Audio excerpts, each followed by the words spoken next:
Hello students. आज जो topic हम आपका देखने जा रहे हैं वो काइंड्स ऑफ शेयर कैपिटल है। मैंने जो आपको नोट्स प्रोवाइड की है उसका पेज नंबर 9 आप रेफरेंस के लिए सामने रख सकते हो। उम्मीद करता हूँ आपने उसके प्रिंट आउट्स निकाल लिए होंगे या फिर उसको आपने लिख लिया होगा। तो जो share capital of a company limited is mainly as following. तो कंपनी की जो कैपिटल है, शेयर कैपिटल, वो मेनली दो टाइप्स की होती है, प्रेफरेंस शेयर कैपिटल और सेकंड है इक्विटी शेयर कैपिटल या फिर ऑर्डिनरी शेयर कैपिटल। तो फर्स्ट जो है, अब हो सकता है इसमें बहुत सारी चीज़ें अननेसेसरी इस नोट्स में दी है, उसके तरफ उसे हम इग्नोर करेंगे और जो महत्व का है, जो आपके लिए आवश्यक है, वो देखते चलेंगे। Preference share capital, point number 1, preference share holder are the members of the company. They have preferential right as to the payment of dividend and repayment of capital. They do not have voting rights. तो preferential share capital किसे कहते हैं या share holder किसे कहते हैं? ऐसे share holder या ऐसे शेयर्स जिन्हें की डिविडेंड प्राप्त करने का अधिकार पहला होता है, जिन्हें इक्विटी शेयर होल्डर के कंपैरिजन में जिन्हें पहले डिविडेंड दिया जाता है। और अगर कंपनी लिक्विडेट होती है, कंपनी अगर वाइंड अप होती है, तो ऐसी परिस्थिति में इनकी कैपिटल पहले वापस की जाती है, प्रेफरेंस शेयर कैपिटल पहले वापस की जाती है, लेकिन इन्हें वोटिंग राइट्स नहीं होता है। लेकिन इनसे रिलेटेड अगर कोई इशू हो और उसके ऊपर कोई चर्चा चल रही है तो उस मीटिंग में इन्हें वोटिंग का राइट्स होता है, अदरवाइज नहीं। मान लीजिए इनका कोई डिविडेंड अगर पेड नहीं किया गया है, ऐसे विषय पे फिर इन्हें मीटिंग्स में अपना वोट कास्ट करने का अधिकार होता है। सेकंड जो है वो इक्विटी शेयर कैपिटल या ordinary share capital. Ordinary share capital या इक्विटी का मतलब जो प्रेफरेंस शेयर नहीं है उसे हम equity share holders, equity shares कहते हैं और उन्हीं को हम इक्विटी शेयर होल्डर्स कहते हैं। तो अगर डिविडेंड, कंपनी को प्रॉफिट हो रहा है, तो उस प्रॉफिट में से जो लाभांश पहला जो दिया जाएगा वो प्रेफरेंस शेयर होल्डर को दिया जाएगा, और उसके बावजूद अगर प्रॉफिट बचता है तो फिर वो इक्विटी शेयर को डिस्ट्रीब्यूट किया जाएगा, अदरवाइज नॉट। और लिक्विडेशन की सिचुएशन में अगर कल कंपनी लिक्विडेट होती है या वाइंड अप होती है, उस सिचुएशन में पहला जो पैसा है वो प्रेफरेंस शेयर कैपिटल होल्डर को उसकी कैपिटल वापस की जाएगी, और अगर उनको पेड करने के बाद अगर अमाउंट बचती है तभी इक्विटी शेयर होल्डर को दी जाएगी। 12th स्टैंडर्ड में ये चीज़ आपने देखी भी होगी। Equity shareholder are also called as ordinary shareholder, whom are the member of the company and they have the right to vote on any resolution placed before the company. They have innumerable rights under the different provision of the Companies Act 1956, जो कि अब Companies Act 2013 हो गया है. In case of dividend payment and repayment of capital, in case of liquidation of company, equity shareholder stands last in queue of the claimants. जो भी company के पे क्लेम कर सकते हैं अपनी अमाउंट के लिए, वो सबसे लास्ट क्लेमेंट्स होते हैं। इन्हें आखिरी में पैसा अगर बचेगा तो इक्विटी शेयर होल्डर को मिलता है। And in case of liquidation, if the asset are not sufficient to meet the liability of the company, then shortfall is to be borne by the equity shareholder.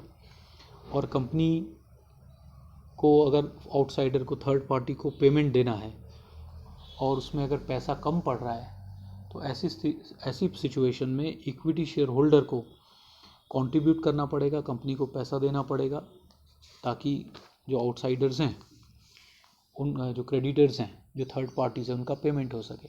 लेकिन इसका नियम आपको पता है कि किसी भी शेयर होल्डर को केवल उतनी ही राशि, उतनी ही अमाउंट, आउटस्टैंडिंग अमाउंट कंपनी को पेड करनी होती है जितनी की आउटस्टैंडिंग अमाउंट उसके शेयर्स पे है।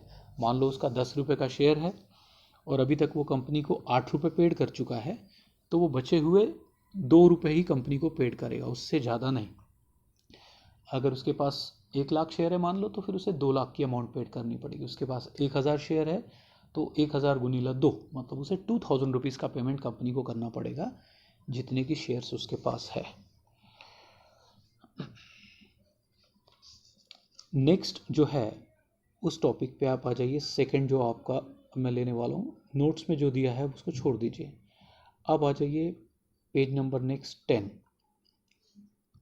इस पेज पर difference between preference share and equity share आपको आपकी नोट्स में दिया हुआ है।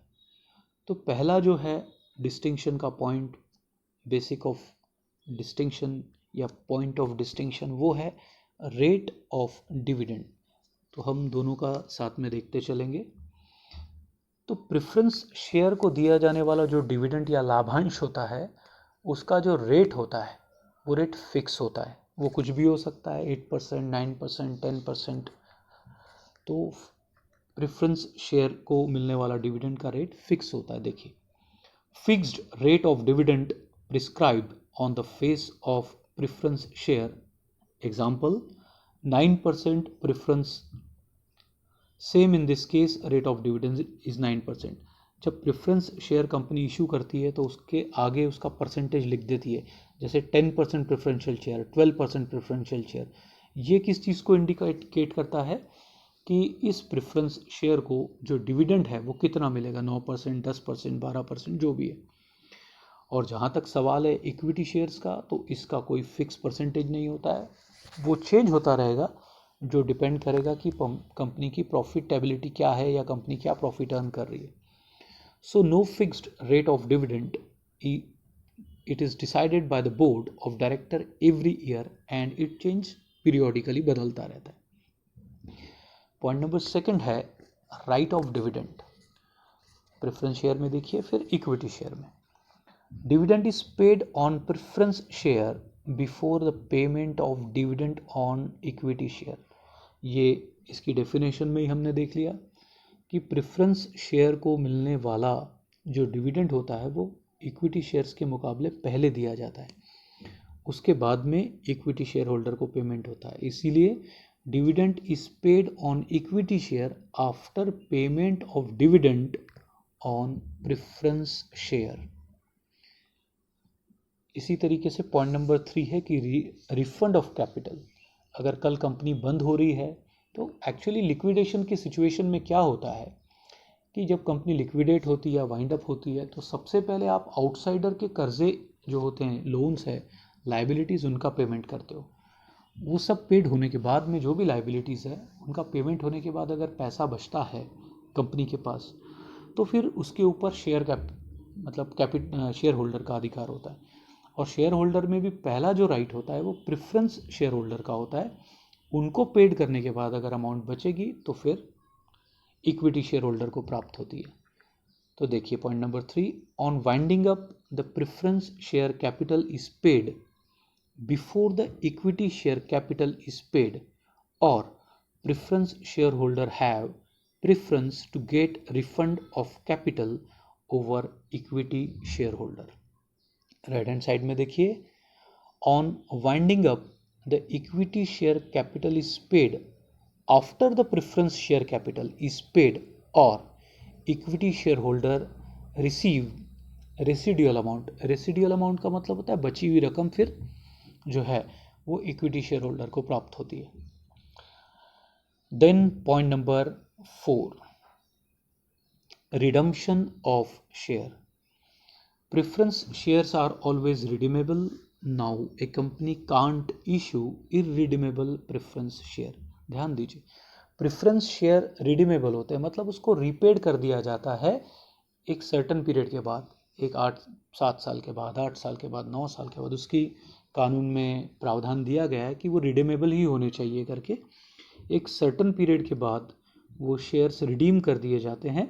मतलब कंपनी आगे जैसे जैसे अपना प्रॉफिट अर्न करती है और स्टेबल होती जाती है, तो उस पर पहले ही दिया होता है कि उसकी जो पीरियड रहेगा उस प्रेफरेंस शेयर का वो कितना रहेगा। तो वो पीरियड लैप्स होने के बाद, चाहे वो 6 साल हो, 7 साल हो, 8 साल हो, उसके बाद कंपनी उनका पेमेंट कर देती है और वो शेयर्स कंपनी के पास में वापस आ जाते हैं, कहने का मतलब। लेकिन जो इक्विटी शेयर होल्डर हैं ये कभी भी रिडीमेबल नहीं होते हैं, लेकिन उसमें से कुछ शेयर बायबैक करने का अधिकार कंपनी को होता है। तो equity shares are not redeemable, however a company may buyback its equity share as condition prescribed in section 68 of companies act 2013 में प्रोविजन है जिसके हिसाब से कंपनी खुद अपने शेयर को बाय बैक कर सकती है, ये प्रोविजन है। लेकिन उसका एक निश्चित परसेंटेज है, एक पर्टिकुलर परसेंटेज है, स्पेसिफाइड परसेंटेज है, उससे ज़्यादा कंपनी खुद के शेयर भी मार्केट से बाय बैक नहीं कर सकती। और पॉइंट नंबर 5 है right to vote. In normal course of business preference shareholders do not enjoy the right to vote in the meeting of shareholders, but they have it only in special circumstances. Normally P shares holder को voting का अधिकार नहीं होता, लेकिन विशिष्ट परिस्थितियों में, जिस परिस्थिति का संबंध उनके डिविडेंड के पेमेंट से या रिडम्पशन से हो और उसमें अगर कंपनी ने कुछ गड़बड़ की है, तो ऐसे विषय में मीटिंग में उन्हें अपनी राय रखने का या फिर वोट करने का अधिकार होता है। नेक्स्ट देखिए कि equity share holder have the right to vote in meeting of share holders and they elect director for managing the company. So equity share holder को विशेषकर अधिकार होता है क्योंकि वो ट्रू ओनर होते हैं, वो रिस्क बियरर होते हैं, वो अल्टीमेट रिस्क बियरर होते हैं। तो ये थे आपके difference between preference share and equity shares.